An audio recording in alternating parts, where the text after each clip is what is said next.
এবার পিঠের মাসল দেখাতেই ট্রলের মুখে সামান্থা রুথ প্রভু।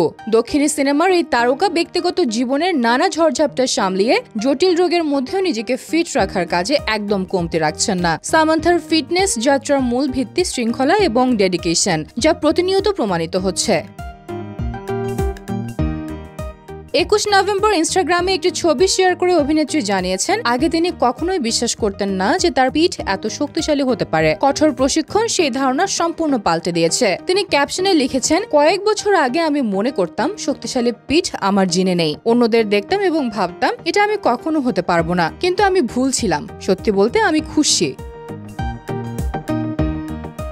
ফিটনেসের গুরুত্ব নিয়ে তিনি আরো বলেছেন, এমন দিনগুলোতে দেখানো যখন আমি এটা অনুভব করিনি, যখন কিছুই পরিবর্তন হচ্ছে বলে মনে হচ্ছে না, যখন এটা ছেড়ে দেওয়া সহজ হতো। পেশি গঠন খুবই গুরুত্বপূর্ণ।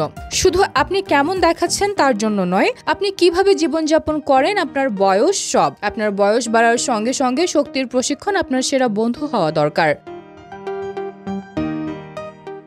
শক্তি প্রশিক্ষণ আমার জন্য অন্য যে কোনো কিছুর চেয়ে বেশি কাজ করেছে। এটা আমাকে শৃঙ্খলা, ধৈর্য শিখিয়েছে এবং জিনে নয়, কেবল একটা অজুহাত যা আমরা শেষ পর্যন্ত নিজেকে ভুল প্রমাণ না করা পর্যন্ত পুনরাবৃত্তি করি। আপনি যদি এমন মুহূর্তে থাকেন যেখানে আপনি হাল ছেড়ে দেওয়ার কাছাকাছি থাকেন, তবে করবেন না। আপনার ভবিষ্যৎ এতটাই কৃতজ্ঞ হবে যে আপনি চালিয়ে যান।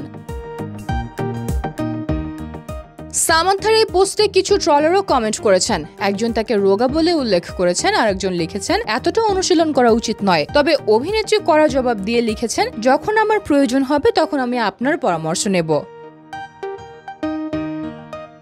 কাজেও সামান্থা ব্যস্ত। সম্প্রতি তিনি শুভম ছবিটি প্রযোজনা করেছেন। বর্তমানে রাজ এবং ডিকের সঙ্গে রক্ত ব্রহ্মাণ্ড দ্য ব্লাডি কিংডমে কাজ করছেন। শোতে অভিনয় করেছেন আদিত্য রায় কাপুর, আলি ফাজল, ওয়ামিকা গাব্বি এবং জয়দীপ আহলাওয়াত। আশা করা হচ্ছে সিরিজটি 2026 সালে প্রিমিয়ার হবে।